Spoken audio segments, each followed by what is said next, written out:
안녕하십니까, 이진우입니다.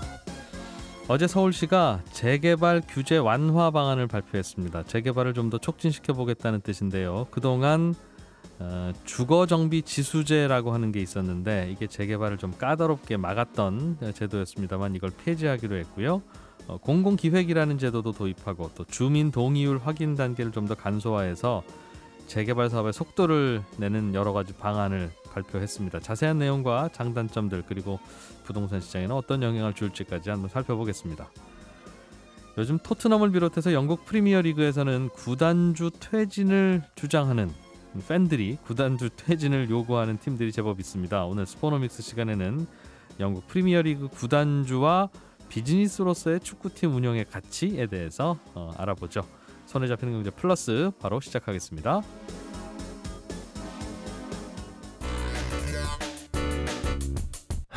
오늘 왜 이래요? 네, 오늘 주식시장은 코스닥 시장이 약 0.5% 정도, 코스피는 조금 더 낙폭이 깊네요. 0.7% 정도 내리고 있습니다. 조금 전에 오늘 아침에 열린 한국은행 금통위에서는 기준금리를 0.5%로 그대로 동결하는 결정을 내렸는데 오늘 KB증권 신동준 리서치센터장을 연결해서 주식시장의 이슈들 좀 살펴보겠습니다. 안녕하십니까? 네, 안녕하세요. 예, 오늘 시장 분위기는 좋지는 않네요. 혹시 무슨 다른 소식이 있었습니까? 뭐 특별한 소식은 없었습니다. 어제 미국도 그렇고 오늘 한국도 우리나라도 그렇고요. 뭐 좀 조용한 분위기고. 예. 근데 시장의 움직임은 사실 조용한데 이 투자자들의 마음은 상당히 좀 불안하거나 좀 만족스럽지 못한 그런 상황이죠. 예.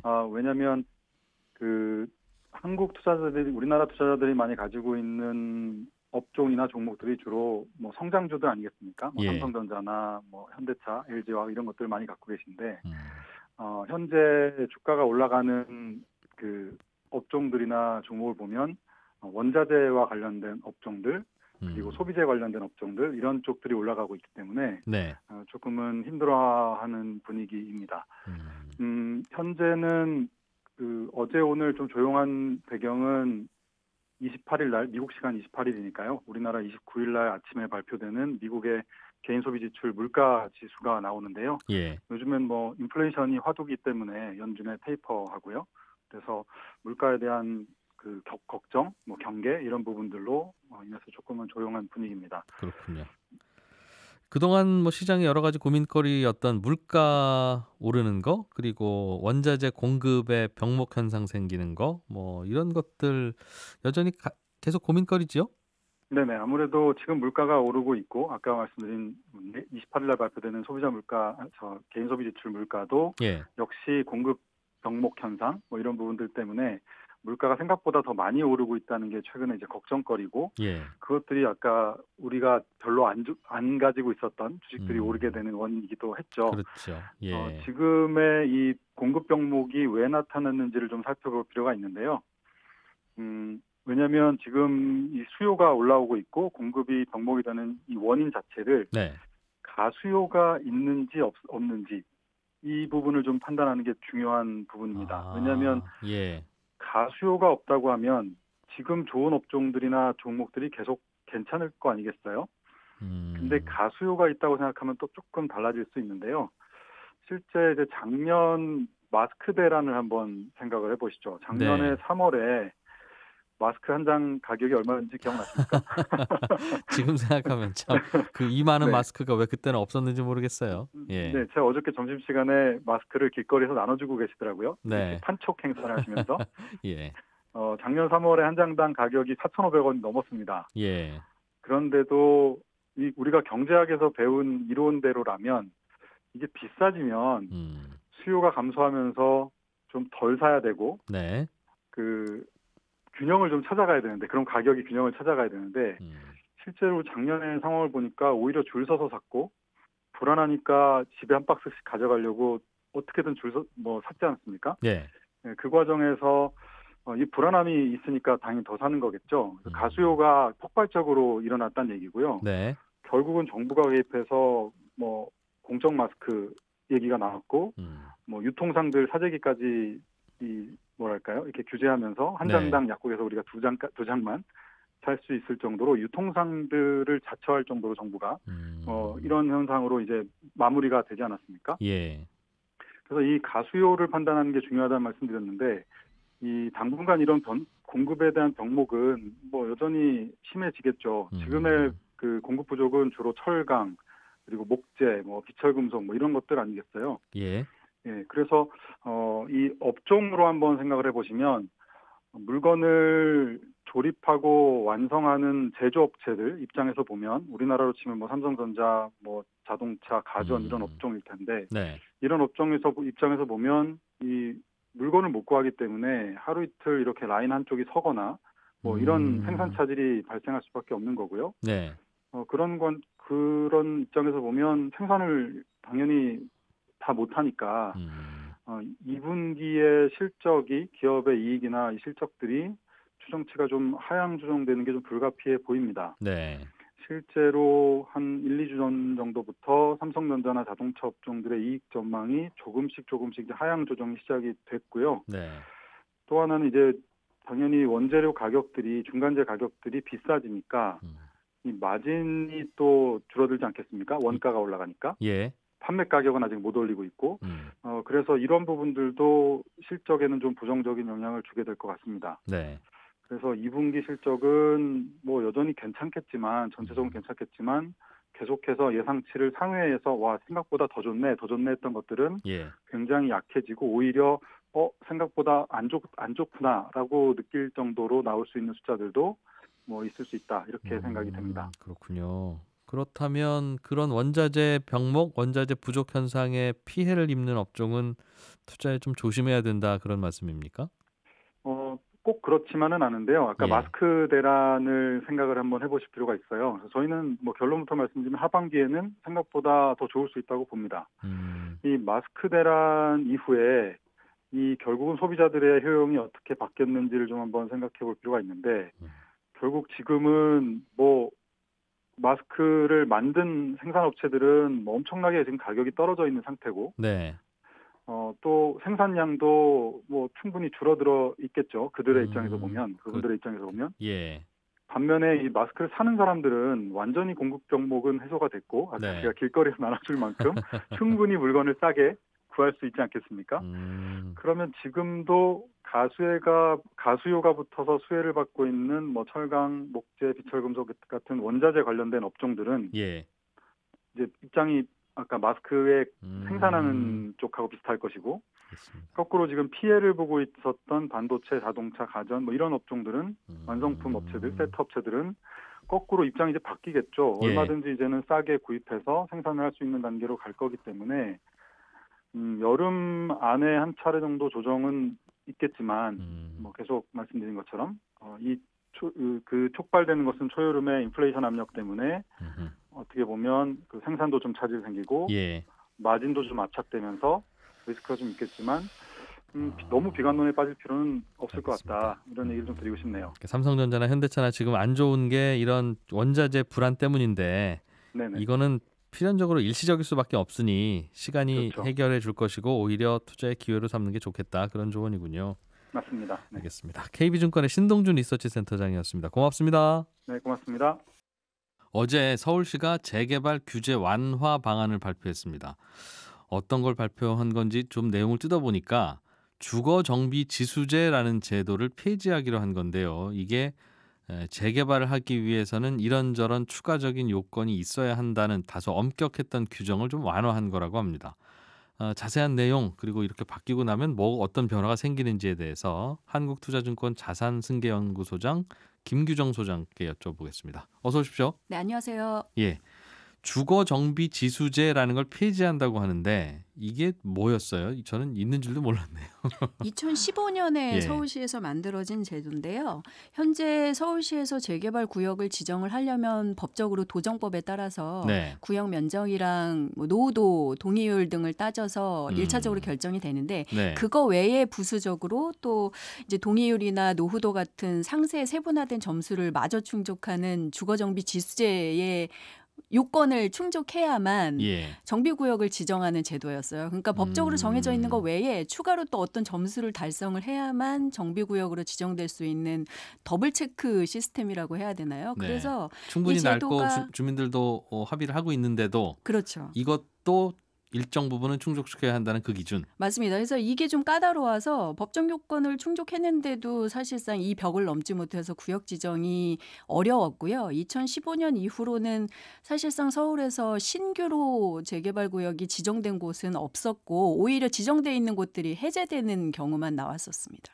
그럼 해제될 때도 이거 충족 못 시키면 해제되는 겁니까? 아니면 그거는 그냥 주민들이 안 하기로 하면 해제되는 겁니까? 사업이 지연돼서 이제 정해진 일몰 기간을 넘기면서 해제된 경우들도 있지만 말씀하신 것처럼 이 점수를 충족하지 못해서 해제된 곳들도 상당수 그래요? 포함이 되어 있었습니다. 예를 들면 뭘 충족했어야 된다는 거였어요?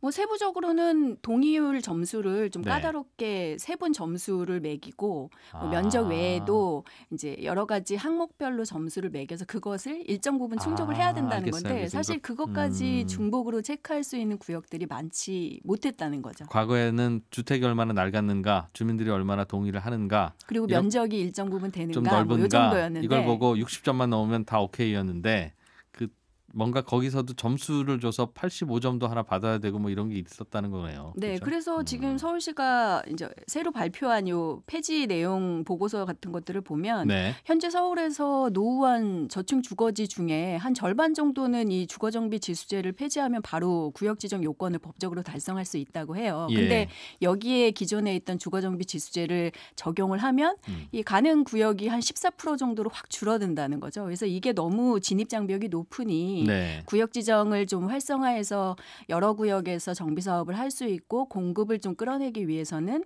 이게 너무 과도하다. 그래서 폐지하겠다라는 내용으로 이해하시면 됩니다. 낡은 주택 밀고 아파트 짓는 게 왜 이렇게 다 진도가 안 나가나 봤더니 이제 이런 게 있었다는 거군요. 네, 맞습니다. 그럼 재개발 활성화 대책 중에 하나네요. 네, 요번에 6가지 방안이 발표가 돼서 예. 서울시에서 사실은 재개발 정비 사업을 좀 더 속력을 내서 지금 5년까지 한 24만 호 정도로 공급하겠다라는 거잖아요. 예. 그래서 거기에 핵심 방식으로 재개발을 채택하겠다라고 이해가 됩니다. 재건축 같은 경우는 최근에 예. 뭐 사실 공약에서는 활성화하겠다라고 했지만 가격이 급등하면서 오히려 토지거래 허가구역으로 묶고 뭐 조합원 지위양도 금지를 강화한다던가 이렇게 좀 규제가 발표되고 있는데 예. 재개발은 지금 6가지 활성화 방안이 발표가 돼서 앞으로 재개발 쪽에 힘을 실겠다라고 이해를 할 수 있겠고요. 발표된 내용들 좀 보시면 지금 말씀드린 것처럼 진입장벽으로 평가되는 주거정비 지수제를 폐지하는 한편 네. 기존에 해제됐던 곳들에서도 주민 동의가 있으면 추가적으로 구역을 계속 확보하는 내용들 그리고 매년 일정 부분 구역을 신규 공모 발굴을 해서 네. 구역 지정을 좀 활성화하겠다라는 내용들 같은 것도 담겼고요. 공공기획이라고 해서 전체 구역 지정에 걸리는 시간을 크게 이제 단축시키는 이런 뭐 제도 개선 같은 것들까지 다양한 내용들이 담겼습니다. 아까 얼핏 말씀해 주신 것 중에 2015년 이후부터는 서울시에 새로 재개발 지구가 새로 생긴 데가 없다. 이제 서울시 정책 자체가 이제 재개발 가능하면 하지 말고 마을을 다시 재생하고 살리고 이런 쪽이어서 아마 그렇게 됐을 것 같은데 그러면 2015년부터 없으면 대개는 그런 게 지어지고 나서 진도 아무리 빨리 돼도 새 아파트 들어서는데 10년 넘게 걸리잖아요. 그 말은 2010년, 15년에서 그럼 한 10년을 더한 2026년, 뭐 5년 이때부터는 서울시 내 당분간은 새 아파트 없는 시기가 꽤 한 7, 8년 이어진다는 뜻인데. 그렇죠. 상당히 물량이 줄어들 수밖에 없겠죠. 그래서 15년 이전에 지정된 구역에서 간간히 물량이 나와서 예. 한 25년까지는 지금 서울시에서 집계한 자료 같은 것들을 보면 연간 필요한 신축량이 한 12,000호 정도 되는데 얼추 맞출 수 있다고 해요. 근데 예. 한 26년부터는 그게 한 연간 4,000호 수준으로 확 쭉 줄어서 떨어지니까. 필요한 신규 아파트 공급에 좀 공백이 생긴다라는 거고요. 그래서 이번 발표에서 사실 핵심이 이런 것들을 통해서 빨리 이제 진도 구역들을 빨리 빼자. 지정을 하고 종전보다 구역 지정이라던가 사업에 걸리는 속도를 한 절반 정도로 확 줄여서 이후에 부족할 수 있는 공백을 최대한 좀 막아보자라는 의도가 그런 담기긴 거네요. 했고요. 그래서 뭐 계획이 성공적으로 진행이 된다면 26년 이후에도 뭐 필요량의 상당 부분을 조금 빨리 확보를 빼서, 하고 그 예. 이후 최대한 시간을 앞당겨서 좀 모자란 부분을 필요량보다 한 2배 가까이 계속 보충을 하겠다라는 내용이 담긴 거거든요. 그래서 그런 구조군요. 공급 측면에서는 뭐 긍정적인 부분도 꽤 있지 않나 생각을 예. 하고 있습니다. 이게 그러니까 그 한동안 출산율이 급격히 떨어지면 한 10몇 년 후에는 중학생 숫자가 확 줄어들잖아요. 근데 당연히 출산율이 떨어졌으니까 이 공백 어떻게 하나라고 하면 빨리빨리 이제 중학교 5살, 6살도 중학교 보내야 되는 건데 이제 그렇게 해서라도 빨리 뭔가 공백을 막겠다는 뜻 같은데 걱정되는 건 예전에는 구역 지정하고 나서 한 10년 넘게 걸리던 이 기간을 이렇게 강제적으로 압축시키는 게 괜찮습니까? 충분히 현실성이 있어요? 일단 초반에 구역 지정 개체 수가 확 늘어나게 되면 아무래도 사업 도달하는 곳들도 좀 늘어나는 거는 기대해 볼 수 있을 것 같고요. 예. 중간에 이제 뭐 주민들이 처음에 이제 동의율 10% 채워서 제안을 하고 지자체에서 뭐 사전 타당성 조사라던가 예. 뭐 정비 계획 같은 거를 설정하는 기간들이 생각보다 좀 오래 걸렸었죠. 그게 앞에서 몇 년 그래서 걸리더군요. 그 부분을 서울시 주도로 좀 타이트하게 음. 하겠다라는 내용입니다. 그래서 예. 그 기간이 뭐 한 5년에서 2년으로 크게 절반 이상 줄어들게 되면서 전체 예. 기간을 줄이겠다라는 거여서 중간에 있는 갈등 요소나 이런 것들을 잘 조절할 수 있으면 속도는 줄이면서도 공급량은 좀 빨리 확보할 수 있는 부분이 될 것 같긴 합니다. 그래서 걱정하시는 부분들이 이미 시장에서도 얘기가 나오거든요. 그래서 이런 좀 너무 빨라지는 속도 혹은 좀 마구잡이로 구역이 난립하는 것들은 막기 위해서 초반에 주민 제한 단계에서의 동의율을 현행은 10%인데요. 네. 이걸 30%까지 좀 높인다라고 발표가 됐어요. 그래서 초반에 이제 찬성하는 주민들의 동의율은 조금 더 높여서 아무래도 좀 많은 분들이 실제 참여를 해야만 네. 초반에 이제 시동 걸릴 수 그렇죠. 있게. 시동에 걸릴 수 있게 바꾼 거여서 그런 부분은 그래도 조금 고민을 한 부분은 담겨 네. 있는 것 같습니다. 처음에 30%가 동의해야 시동이 걸리고 최종적으로는 몇 퍼센트 동의해야 그 동네 밀고 아파트 짓는 거예요? 최종적으로 이제 정비구역 법적 절차를 따져서 이제 구역을 설정을 하려면 전체 3분의 2가 동의를 하셔야 돼요. 3분의 2. 네. 그래서 뭐 대략 한 60% 정도는 동의를 하셔야 되는 건데 이 부분도 여전히 좀 반대하는 의견들은 있습니다. 나머지 반대하시는 분들 3분의 여전히 1은 뭐야 그렇죠. 이제 이런 있는데 거죠. 예. 한다는 이제 의견들이 있는데 어쨌든 뭐 전체적으로 시장에서 봤을 때 이런 역세권 주변의 노후 주거지 주로 서울의 비강남권 뭐 예. 서남이나 동북 쪽에 위치한 그런 노후 저층 주거지들이 어쨌든 좀 정비나 이제 개발이나 새 아파트 공급이 좀 필요한데 네. 너무 시간도 오래 걸리고 이런 프로세스들이 복잡했기 때문에 좀 최대한 좀 집중해서 공급이나 인프라를 개선하는 쪽으로 해보자라는 기본 취지는 굉장히 좀 선한 거라고 그렇겠네요. 볼 수 있겠습니다. 예. 공급이 좀 돼야 된다고 생각했던 분들 입장에서 보면 좀 숨통이 트이는 것 같기는 하고 그렇죠. 또 반대로 야 이러면 또 뭐 낡은 집들조차도 이제 투자의 대상 조금 나쁘게 표현하면 투기의 대상이 될 수도 있을 거다 이런 걱정하시기도 할 거예요. 그렇죠. 아무래도 구역 지정하는 곳들이 늘어나면 대상 지역으로 좀 낡은 집들 지분 투자해서 나중에 새 아파트 받는 방식 당연히 많이들 예. 관심 가지시잖아요. 그래서 투기적인 거래나 이런 게 있을 수 있는데 이번에 발표된 자료를 보면 방지책도 일부 같이 담기기는 했습니다. 그래서 구역 공모를 할 때부터 기본적으로 그 이후에 새로 구입하시는 분들은 입주권, 분양권을 받지 못하는 예. 이제 권리산정 기준일이라고 하죠. 언제 예. 산 분들까지 집을 줄 것이냐. 이걸 결정하는 기준을 종전보다는 훨씬 앞당겨서 뒤로 뒤에 빼서. 사셔봤자 받지 못하도록 하겠다라는 내용이 담겼고요. 그리고 예. 그동안 좀 시장에서 문제가 됐었던 지분 쪼개기 같은 것들. 예. 뭐 집의 지분을 여러 개를 쪼개서 공동 투자해서 여러 사람이 이제 소형 지분 투자하고 집을 받아가는 이런 문제들도 예. 원천적으로 차단하는 내용들 담겼습니다. 그리고 원래 저희 이제 구역 지정과 관련해서 하고 있는 토지거래 허가 예. 제도 같은 것들도 같이 조치를 해서 최대한 이제 이런 투기적인 수요는 유입을 막고 속도는 네. 내겠다라는 건데 이 부분 어쨌든 좀 갈 길은 여전히 많이 남아 있습니다. 일단 서울시 내에서도 의회를 통해서 협의를 해서 조례를 바꿔야 되는 내용들이 많이 담겨 있고요. 예. 그리고 이 정비 사업과 관련된 또 지금 입법 걸려 있는 내용들이 많다 보니까 이 발표를 했어도 이후에 좀 절차적으로 해야 될 일들은 많이 남아 있거든요. 국회 그래서 통과해야 되는 일이 그렇죠, 있습니까? 그렇죠. 그래서 그러면 또 여야 이제 합의가 또 네, 맞습니다. 만만치 그래서 않겠네요. 오늘 예. 오후에도 서울시 오세훈 시장이 이제 민주당 특위하고도 또 미팅을 하는 이런 내용들도 잡혀 있는 것 같더라고요. 네. 그래서 그런 것들을 통해서 좀 속도를 내려는 움직임들이 뒤에 계속될 것 같은데 정해지지 않은 내용들도 많기 때문에 이제 이런 관계자나 시장 참여자 입장에서는 세부적으로 이후에 어떻게 진행되는지 좀 보셔야 될 것 성격은 같습니다. 그런 거군요. 원래는 딱 이제 재개발이 시작될 무렵에 딱 일단 마감시키고 그 이후로 들어오는 분들은 새 집은 못 드립니다 하면 이제 안 들어올 텐데, 그럼 이제 투기는 없는데 그러고 나면 안에서 반대하는 분들은 끝까지 반대하는 문제가 생기잖아요. 과거에는 반대하는 분들이 있다가도 팔고 나가시고. 네, 외지에서 온 네. 분들이 사주면 좀 비싸면 내가 팔고 나가면 또 그분은 찬성하니까 점점 이제 이게 돌아가는데, 어느 순간 이후로 들어오는 분들은 새 집 못 받습니다 하면 안 들어올 거고, 그럼 안에 있는 반대하는 분들은 퇴로가 없고, 그럼 계속 반대고 진도 안 나고, 이것 때문에 사실은 허용했던 거 아닙니까?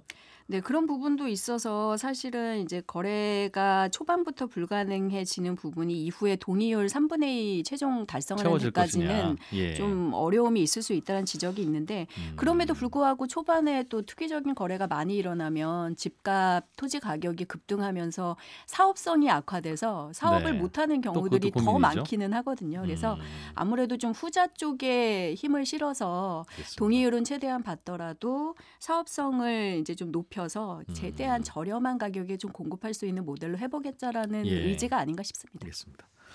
올 봄이었나요? 이사 대책 발표됐을 때, 이때 발표된 이후에 집 사는 건 안 됩니다 해서 논란이 좀 있었잖아요.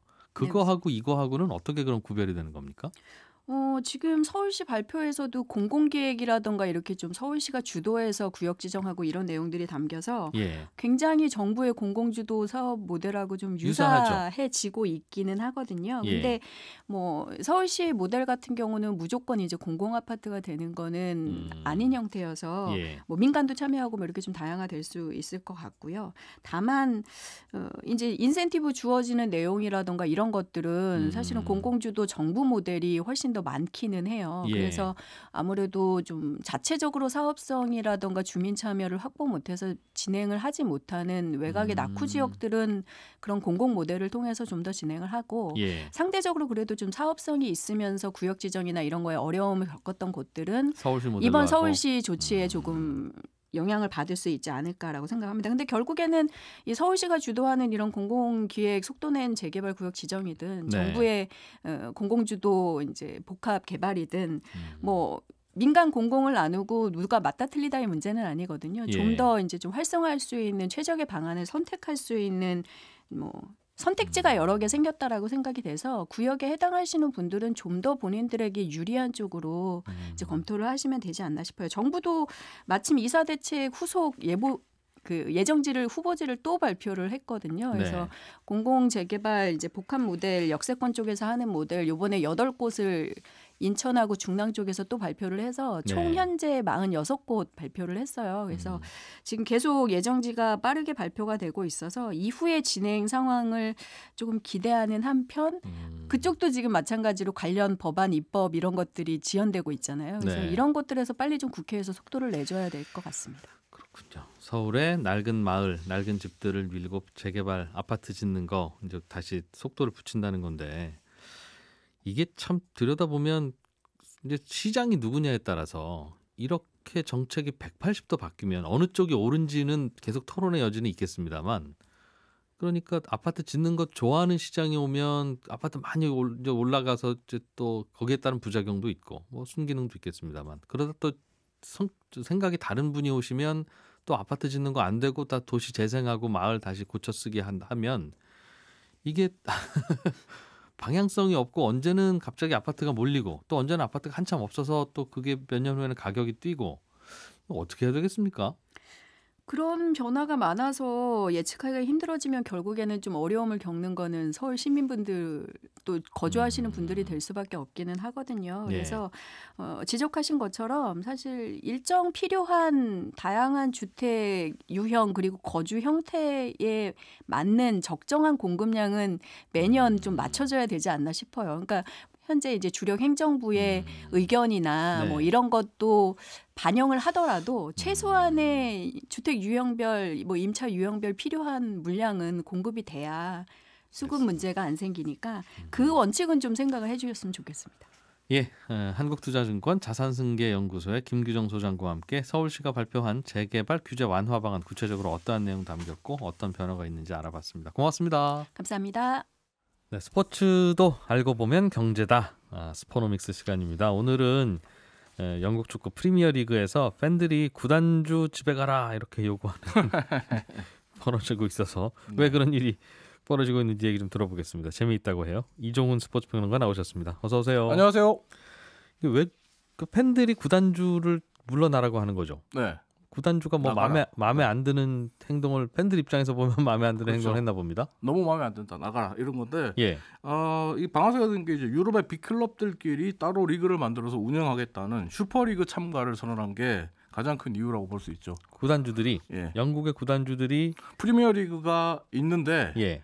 영국은 프리미어리그가 있는데 영국의 프리미어리그에서 6개 팀 네. 그리고 뭐 스페인의 레알 마드리드, 바르셀로나 이런 팀들이 모여서 유럽에는 여기저기 리그들이 있는데 각국의 리그가 있는데 거기서 제일 잘하는 팀들 빅클럽들끼리 모여서 우리끼리 따로 리그를 하나 만들겠다. 유럽 올스타. 네, 그렇게 얘기를 하니까 예. 팬들이 뭐야 나가겠다는 거야? 우리를 버리겠다는 거야? 프리미어리그에서는 안 뛰겠다는 거냐? 그러니까 쉽게 말해서 팬들 입장에서는 구단주가 어떻게 우리 버리고 딴 살림 차릴 생각을 하냐?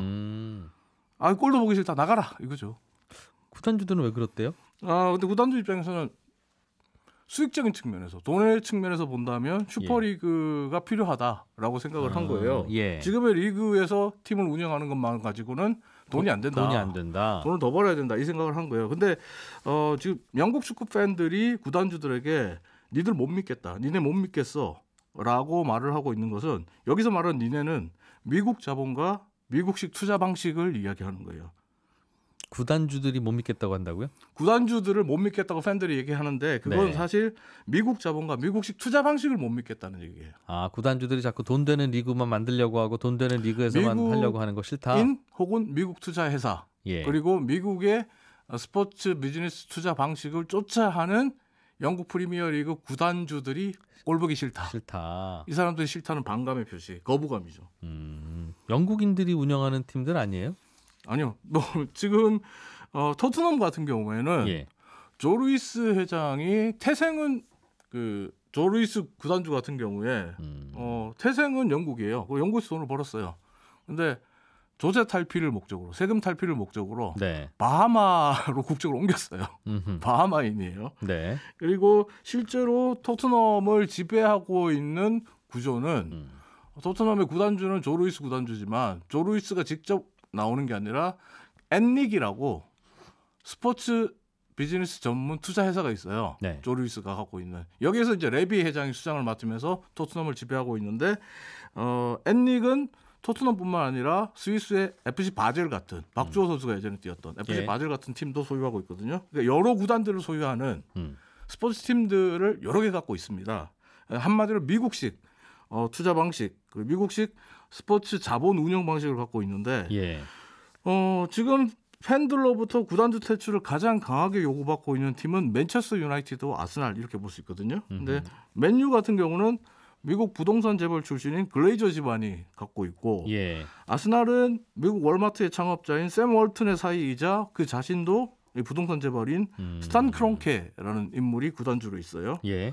근데 이제 이 맨유의 글레이저 가문 같은 경우는 맨체스터 유나이티드만 갖고 있는 게 아니라 미식축구 미국 NFL의 템파베이 버커니어스도 소유하고 있는 구단주입니다. 그리고 아스날의 스탄 크론케는 크론케 스포츠 엔터테인먼트라는 회사를 통해서 네.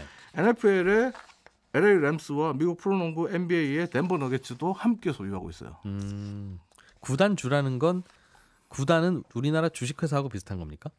구단은 주식회사라고 볼 수도 있죠. 상장돼 예. 있는 회사도 있고 그래요? 상장되지 않은 것도 있고 맨체스터 유나이티드 같은 경우는 상장회사니까. 그럼 지분을 제일 많이 갖고 지분을 있는 제일 많이 사람이 갖고 있는 구단주군요. 오너죠. 네.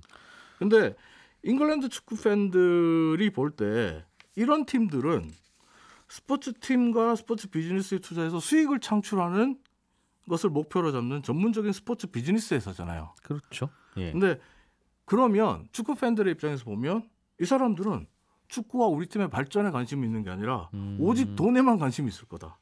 어떻게 하면 우리 팀에서 돈을 빼갈까? 이 궁리만 하는 놈들이다. 믿을 수 없다. 그러면서 이놈들을 투자를 해야 된다. 이렇게 생각을 하는 거죠. 영국 팬들 입장은 네. 글쎄 뭐 어떤 게 그렇게 거슬렸는지는 잘 모르겠는데 여기도 구단을 운영하려면 돈이 드니까 돈을 좀 벌려고 그러는 거 아닌가 싶기는 한데 원래 네. 구단이라는 건 그렇게 하면 안 되는 겁니까? 돈을 좀 팍팍 쓰려고 하는 거가 전통입니까? 어때요? 좀 극단적으로 말하면 그렇게 하면 안 돼요. 지금 말씀하신 대로. 돈 벌려고 영국 하면 축구 팬들은 네. 안 돼요. 예. 모름지기 축구 클럽의 구단주라면 축구로 돈 벌 생각은 하지 말아야 된다. 오히려 어떻게 하면 내 돈을 축구팀에 더 아낌없이 투자해서 더 많이 쓸까? 돈 줄 생각만 해야 된다는 거거든요. 이러다 보니까 영국의 사이먼 쿠퍼가 쓴 사커노믹스라는 책이 있는데 네. 이 책에 보면 이런 구절이 있습니다. 축구는 돈을 벌 수도 없고 돈을 벌어서도 안 되는 세상에서 가장 한심한 비즈니스다. 그래요. 이런 구절이 나와요. 잠깐만, 프리미어 리그는 영국에서 제일 유명한 축구 리그고 네, 세계에서도 유명하죠. 이 구단을 운영하는 비는 결국은 선수 인건비가 대부분일 것이고 네네. 근데 구단이 버는 돈은 그 방송국에 팔면 중계권료 중계권료, 받죠. 그리고 입장권 이것저것 판매 뭐 수입. 입장권도 받고 네. 뭐 이것저것 굿즈도 팔고 네, 유니폼 판매 수입 등 여러 가지 많죠. 뭐 남을 수도 있을 것 같은데요. 잘 하면 안 남나 봅니다. 이렇게 말씀드릴게요. 중계권료만 해도 6조 원이 넘고 예. 그다음에 그 외 입장권 판매 수입이라든지 굿즈 판매 수입으로 엄청난 수익을 버는 건 맞아요. 예. 그러니까 매출은 높아요. 하지만 영국에서 지금 토트넘 얘기를 많이 했으니까 토트넘 얘기를 하나 더 하면 영국에서 이 맨몸으로 1조 원이 넘는 돈을 벌어서 이 영국 여왕으로부터 기사 자기를 받았던 그 앨런 슈거경이라는 사람이 앨런 슈거라는 사람이 있어요. 네. 앨런 슈거 경이라고 해야 되는데 일단 앨런 슈거 같은 경우에는 IT 사업을 통해서 큰 돈을 벌었고 이 사람이 90년대에 토트넘의 구단주를 지냈어요. 네. 토트넘의 팬이었거든요. 어린 시절부터. 구단주 해본 분이군요. 이분은. 네, 그 어린 시절부터 자기 팬이어서 91년에 토트넘을 사요 아예. 내가 어린 시절부터 사랑했던 토트넘을 제대로 한번 만들어 보겠다. 예. 이렇게 했어요. 근데 이 사람 말에 의하면 중계권료 입장 수입 다 착시다. 이거 다 의미 없다. 그러니까 방송국에서 프리미어리그에 돈을 얼마나 많이 줄지 또 얼마나 많은 관중이 비싼 티켓을 사서 경기장을 찾아줄지 이런 건 전혀 중요하지 않다. 왜냐? 이 돈은 다 선수들의 주급으로 싸질러서 없어질 돈이다. 표현은 좀 거칠게 했지만 네. 다 선수 월급으로 나간다. 그 돈은 그냥 구단이 맡아두는 돈이다. 그러니까 그 말은 벌어봐야 다 선수들 월급 주고 나면 오히려 돈 네. 모자라더라 그 말이네요. 다 그래요? 모든 구단이? 아주 이례적인 구단 하나가 있었죠. 그게 맨체스터 유나이티드죠. 90년대에 예. 맨유를 제외하고 프리미어리그에서 흑자를 보는 구단은 없었어요. 맨유만 돈을 했어요. 돈을 예. 벌었어요. 어떻게 맨유는 뭘 더 잘해서 벌었어요? 맨유는 그 당시에 팀 성적도 굉장히 좋았고 알렉스 퍼거슨 경이라든지 데이비드 베컴이라든지 정말 슈퍼스타들 리그를 넘어서 전 세계를 호령하는 슈퍼스타들이 있는 팀이었는데 예. 이렇게 질문할 수 있습니다. 야 그럼 맨유가 흑자면 다른 팀도 그렇게 하면 되잖아. 음.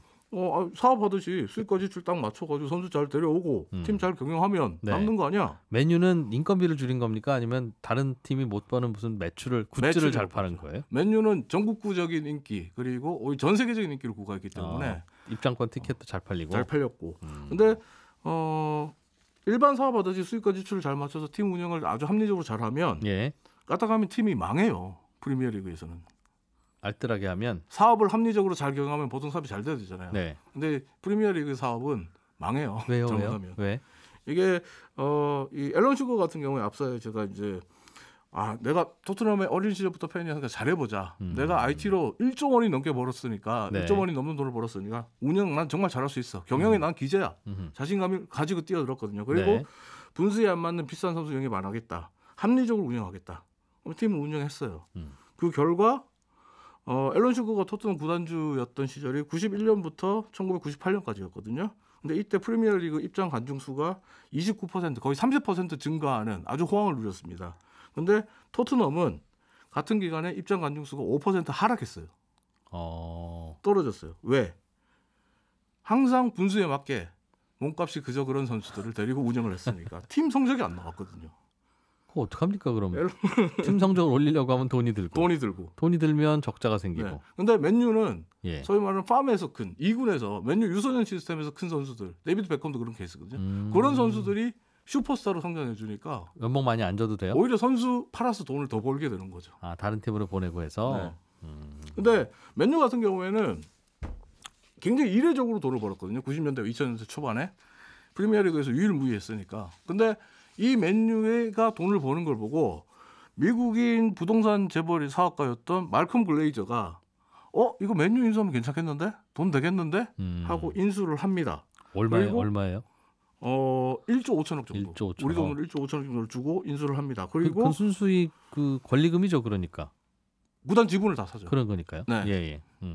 그리고 글레이저가 돈 버는 걸 보고 다른 미국 자본들도 이거 돈 되네 하고 엄청나게 투자를 많이 합니다. 예. 근데 글레이저 가문이 돈을 어떻게 벌었냐? 비법은 무자본 인수. 그게 뭐예요? 내 돈 한 푼 안 들이고 은행 돈으로 인수하는 거. 1조 5천억을 빌려서. 네. 그거 자기가 갚아야 될 돈이잖아요. 그리고 그 부채는 인수한 다음에 구단으로 넘겨버리는 거.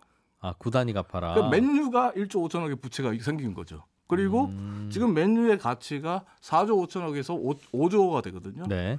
글레이저 가문은 1조 5천억 남의 돈으로 투자해서 그걸 갚지도 않아도 되는데 지금 팔면 한 3, 4조 남아요. 팀을 아예 없애면 팀을 팔아버리면 다른 사람에게 팔면. 팔아버리면 예. 굉장히 좋은 투자가 된 거죠. 맨체스터 유나이티드 같은 경우에는 글레이저 가문이 맨유를 인수하거나 2005년부터 2020년 작년까지 금융이자와 각종 기타 비용으로 낸 돈이 2조 3,300억이에요. 글레이저가 쓴 돈보다 더 많아요. 빌려온 돈보다. 그러니까 맨유 팬들 입장에서 보면 야, 내가 팀 잘 되라고 돈 써가면서 굿즈 사주고 입장권 사주고 다 했는데 이건 뭐 글레이저 가문이 다 가져가 버리는 거네? 글레이저가 내야 될 이자 내준 거네? 이렇게 되는 거예요. 분통이 터지는 거죠. 그래서 이건 기업 약탈이다. 기업 사장이다.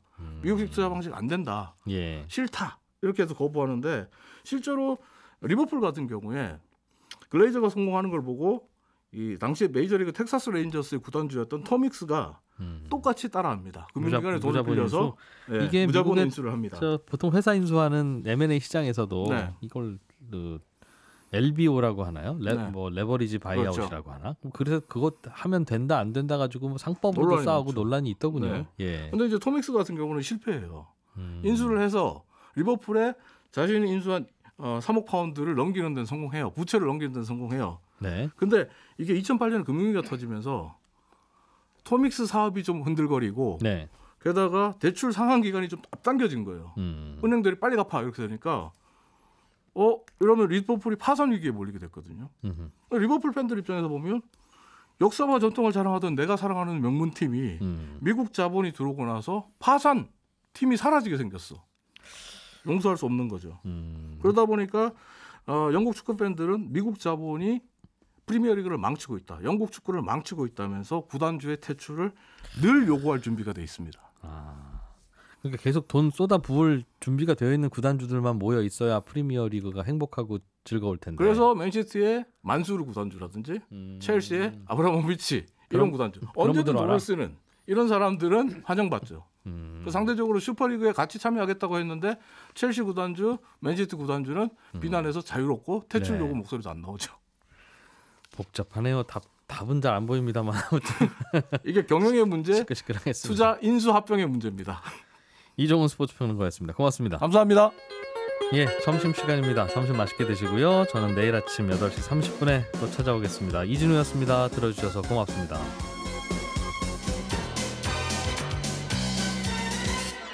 더 깊고 더 재미있는 경제 이야기. 이진우의 손에 잡히는 경제 플러스.